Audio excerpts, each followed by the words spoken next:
Buenos días, buenas tardes, buenas noches. Bienvenidos a Perlas del Cielo. La perla de hoy está en Lucas capítulo 15, versos del 11 al 24. Dice así: Jesús también les dijo: un hombre tenía dos hijos. Un día el hijo más joven le dijo a su padre: Papá, dame la parte de tu propiedad que me toca como herencia. Entonces el padre repartió la herencia entre sus dos hijos. A los pocos días, el hijo menor vendió lo que su padre le había dado y se fue lejos a otro país. Allá se dedicó a darse gusto haciendo lo malo y gastando todo el dinero. Ya se había quedado sin nada cuando comenzó a faltar la comida en aquel país y el joven empezó a pasar hambre. Entonces buscó trabajo y el hombre que lo empleó lo mandó a cuidar cerdos en su finca. Al joven le daban ganas de comer aunque fuera la comida con que alimentaban a los cerdos, pero nadie se la daba. Por fin comprendió lo tonto que había sido y pensó: en la finca de mi padre los trabajadores tienen toda la comida que desean y yo aquí me estoy muriendo de hambre. Volveré a mi casa y apenas llegue, le diré a mi padre que me he portado muy mal con Dios y con él. Le diré que no merezco ser su hijo, pero que me dé empleo y que me trate como cualquiera de sus trabajadores. Entonces regresó a la casa de su padre. Cuando todavía estaba lejos, su padre corrió hacia él lleno de amor y lo recibió con brazos y besos.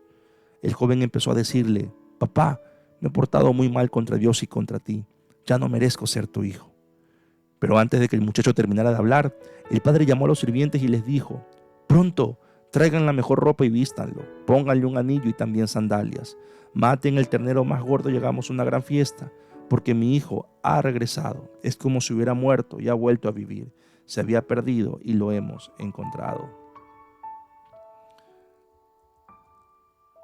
Lo que ocurre cuando un corazón arrepentido viene a los pies del Señor. Y esto no solamente para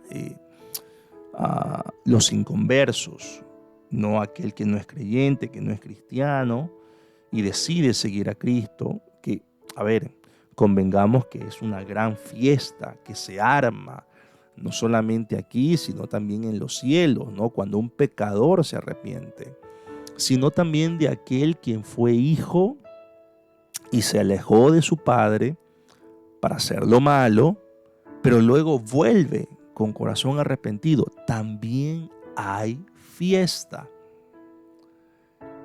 Y, y hay fiesta porque ese hijo que estaba apartado andaba como muerto.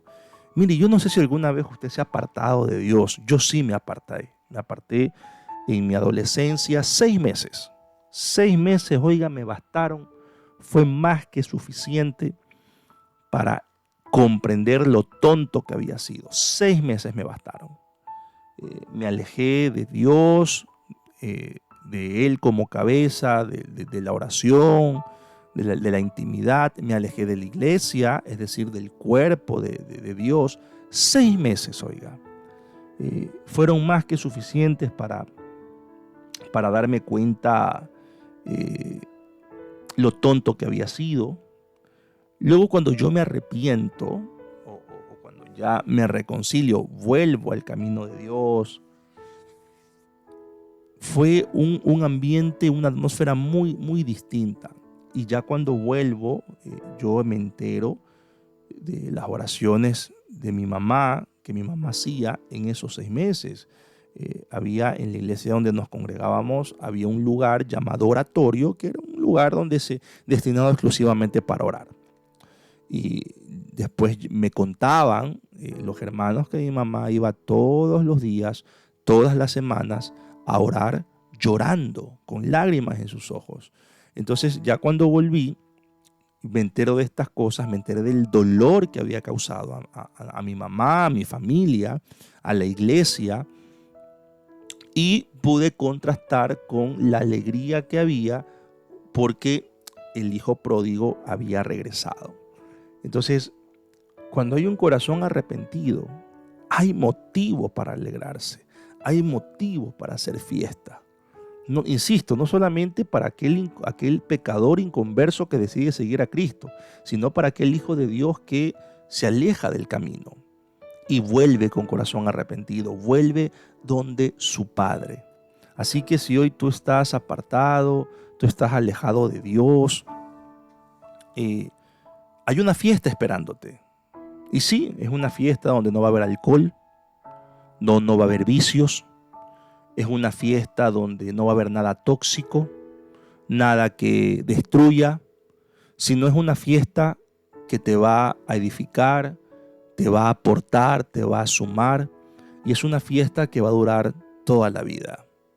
Porque cuando alguien se reconcilia con el Señor, hay motivos para alegrarse. Y si tú hoy estás con Cristo, con el Padre, estás agarrado de Dios, celebra, celebra bastante. El día lunes vamos a continuar con lo que sigue de esta porción bíblica para hablar del hermano mayor, porque la historia del hijo pródigo habla de dos hijos. En estos días hablamos del hermano menor, pero el día lunes vamos a hablar del hijo mayor de este padre. Así que te adelanto un poquito, si tú estás con el Padre, alégrate también, celebra. Pero esto lo veremos el día lunes. Contengan un bendecido y próspero fin de semana y nos vemos, como siempre, el día lunes con más perlas del cielo. Dios te bendiga.